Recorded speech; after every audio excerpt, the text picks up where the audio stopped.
Hey guys, నిన్న day 23లో భాగంగా ఫ్రంటల్ యాంగిల్ పోర్ట్రేట్ది స్ట్రక్చర్ వేసాం. So as part of day 24 ఇవాళ దాని డీటెయిలింగ్ కంప్లీట్ చేద్దాం. Hey guys, welcome to day 24 of learning portrait drawing in 30 days series.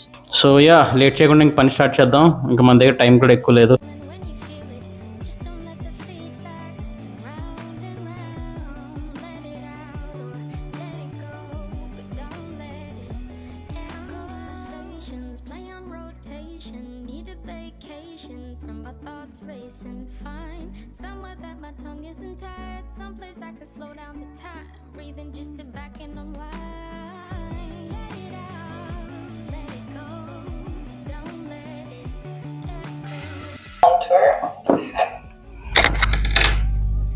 So నేను అనుకున్నట్టుగానే మనం డే 24కి పార్ట్ 2 కంప్లీట్ చేసాం.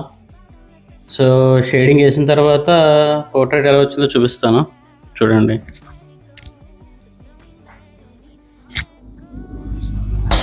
యాక్చువల్లీ చాలా ఇంప్రూవ్మెంటే కనిపిస్తుంది నాకు డే 1తో కంపేర్ చేసుకుంటే. ఆబ్వియస్లీ మడిసన్నా కాసంత కళా కోసం ఉండాలయ్యా.